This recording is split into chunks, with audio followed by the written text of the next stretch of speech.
The spring of 1963 arrived in Las Vegas the way it always arrived, not gently but suddenly, as if the desert had grown tired of winter and simply decided it was finished.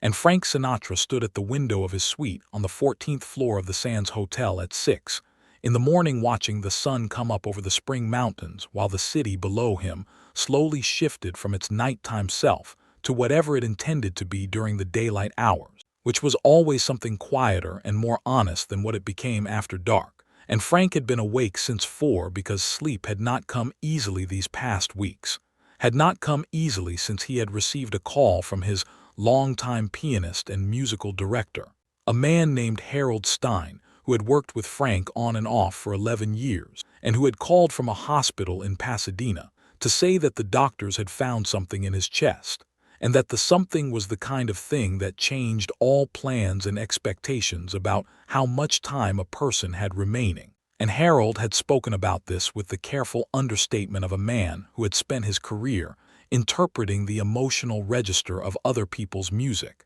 and who now found himself unable to properly interpret the music of his own situation. And Frank had listened, and had said very little because there was very little to say that was not either inadequate or dishonest. And the call had ended with Harold saying he would be out of the hospital in a few days, and that he expected to be well enough to work, and Frank had said of course, and had hung up, and had sat in silence for a long time afterward. Harold Stein was 61 years old, a small, precise man with wire-rimmed glasses and meticulous hands, and the particular kind of musical intelligence that is more feeling than calculation. And he had come to work with Frank through a chain of connections, so convoluted that neither man could reconstruct it accurately. And what had made their working relationship remarkable was not just Harold's technical ability, which was considerable, but the way Harold understood what Frank needed from music at any given moment. The way Harold could hear in Frank's voice during a run-through whether Frank needed more space in the arrangement or less, whether the tempo was serving the lyric or fighting it, whether the emotional center of a song had been found, or whether they needed to take it apart and reassemble it from a different starting point. And this understanding had made Harold effectively irreplaceable in Frank's recording sessions, even though Frank would never have described him in those terms, because describing people as irreplaceable gave them leverage, and Frank had strong instincts about leverage. But the truth was that Harold Stein understood music the way certain people understand languages, not as a system of learned rules but as a native tongue.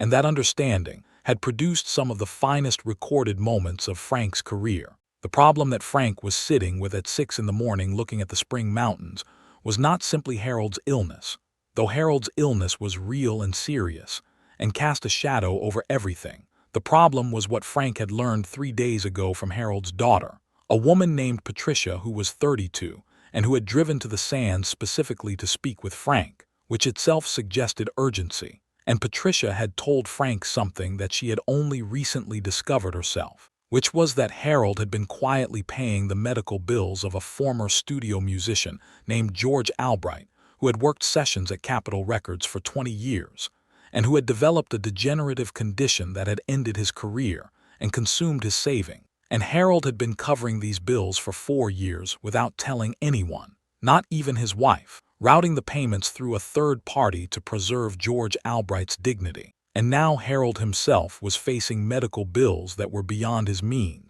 and Harold had not asked Frank for help, and had not told Frank about his own financial situation, and had given Patricia explicit instructions not to contact Frank about money under any circumstances, because Harold believed that asking the people you worked for to cover your medical expenses was a violation of professional dignity. And Patricia had come to Frank not to ask for money, but simply to tell him what was happening because she believed Frank had a right to know. And she had sat in Frank's suite and told him the story in the measured tone of someone trying not to cry, and Frank had listened and had thanked her and had said he would think about what to do.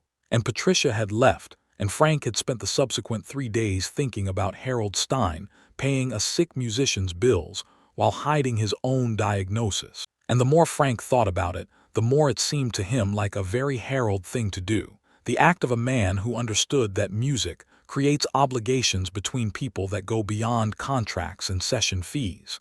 That when you make something together in a studio, You become responsible for each other in ways that are difficult to articulate but impossible to ignore. Frank turned from the window and poured himself a coffee from the pot his valet had left and sat in the armchair that faced the room rather than the view and began the process of working out what he was going to do, which was not the same process as deciding what he should do, because the should was already obvious. The question was how to do it in a way that did not compromise Harold's dignity. Because if Frank simply called Harold and said, "I know about your situation, and I'm paying your bills," Harold would be humiliated and would possibly refuse.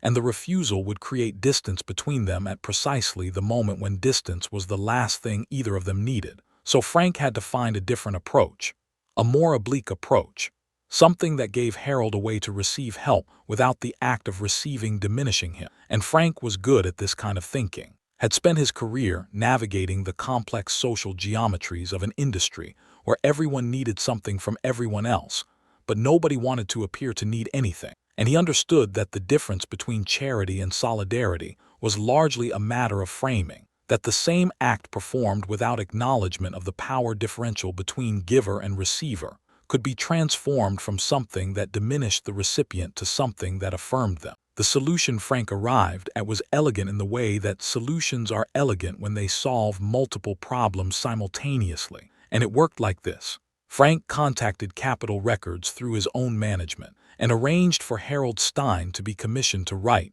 and arrange a series of orchestral interludes for an upcoming Frank Sinatra recording project, a genuine commission for genuine work, paid at a rate that was on the high end of what such work would normally command, but not so high as to be obviously inflated. And then Frank extended the commission to include consultation fees for an ongoing project that would require Harold's involvement over the coming months. And the total amount of the commission was structured so that it would cover Harold's medical expenses while appearing to be straightforward payment for professional services. And because it was structured as payment for work rather than as a gift, there was no charity involved, and Harold's professional dignity remained entirely intact. And the work itself was real. Frank fully intended to record the material Harold would arraign, and had already been planning to work with Harold on exactly this kind of orchestral project. So the commission was not invented as a pretext, but was instead an acceleration and expansion of plans that already existed. And Frank told his manager to handle the logistics, and made clear that he did not want Harold to know that the commission had been specifically timed or structured in response to his medical situation. When Harold Stein received the commission 2 weeks later through Frank's management office, he called Frank directly, which was unusual because Harold typically communicated with Frank through professional intermediaries about professional matters. And Harold said, "I see you talked to Patricia." And Frank said, "Patricia who?" in a tone that was entirely unconvincing. And Harold said, "Frank Sinatra, you are a terrible liar." And Frank said, "I've been told that before." And Harold said, "I'm not going to pretend this commission arrived at this particular moment by coincidence." And Frank said, "It's a real commission, Harold. I need those arrangements. I've been planning this project for months." And Harold was quiet for a moment and then said, "I know it's real. And I'm going to do the work, and it's going to be the best work I've ever done. But I also know what you did, and I want you to know that I know." And Frank said, "What I know is that you've been paying George Albright's medical bills for 4 years without telling anyone. And the arrangement I can imagine is that you do the same quality of work you've always done, and we never discuss either of these things again." And Harold was quiet for a longer moment this time, and when he spoke his voice had the slightly rough quality that it got when he was managing emotion, and he said George would have lost his apartment. And Frank said, "I know." And Harold said, "He worked those sessions for 20 years. And Frank said, "I know that too, Harold." And there was a silence that was not uncomfortable but full, the kind of silence that exists between people who understand each other well enough not to need every thought made explicit. And then Harold said, "The arrangements will be extraordinary." And Frank said, "I know that also."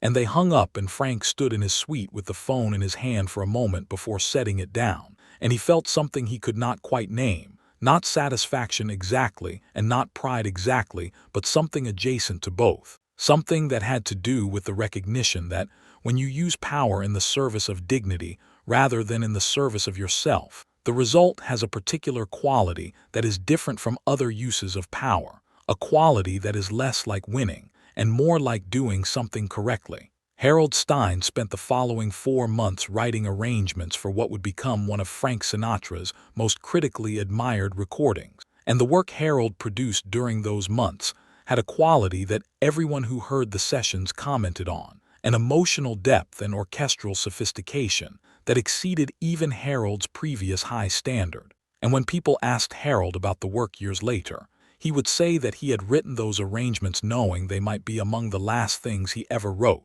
and that this knowledge had changed how he worked, had made him willing to take risks and make choices that he might have avoided earlier in his career when caution seemed more professionally prudent, and that the commission had arrived at exactly the moment when he needed something to pour himself into, something that required all of his skill and attention, and gave him a reason to get out of bed when getting out of bed was not easy. Frank Sinatra did not attend Harold's funeral when Harold died in 1969. Not because he did not want to be there, but because he did not trust himself to maintain composure in a public setting, because Harold's death hit Frank in a way that he had not anticipated, even though he had known it was coming for 6 years.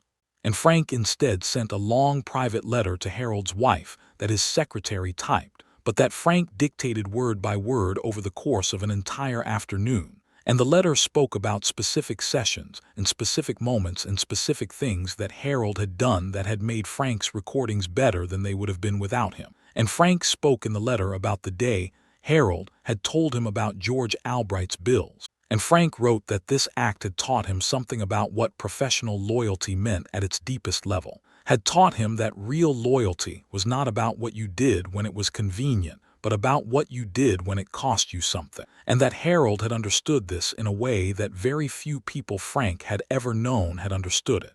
The recordings from those 4 months remain in the catalog as some of the finest work Frank Sinatra ever put on tape, and music historians who have written about them note a particular quality of intimacy and emotional directness that distinguishes them from other Frank Sinatra recordings of the same period, as if the distance between the singer and the material had somehow been reduced, as if Frank was accessing something more personal and less performed in these sessions. And the historians attribute this quality to various technical and biographical factors, but none of them know the actual story. None of them know about Harold Stein's medical bills, or George Albright's apartment, or the commission that was structured to preserve the dignity of a man who had spent his life understanding other people's emotions and had proved incapable of asking anyone to understand his own. And the music carries all of this without explaining it, because that is what great music does. It holds the weight of what produced it and transmits that weight to listeners who know nothing about the circumstances of its creation. And in this way, Harold Stein's particular combination of generosity and pride, and the commission that Frank Sinatra arranged to honor both those qualities without naming either of them. All of this invisible history flows through recordings that have moved millions of people who will never know what moved the men who made them. And Las Vegas in the spring of 1963, with its sudden arrival of warmth after winter, holds all of this in the way that cities hold everything that happens in them, indifferently and permanently. The stories accumulating in the air like the cigarette smoke that in those days was always present in hotel lobbies and casino floors and recording studio control rooms. Invisible but real, impossible to remove, and still somehow there in the quality of the sound if you know how to listen for it.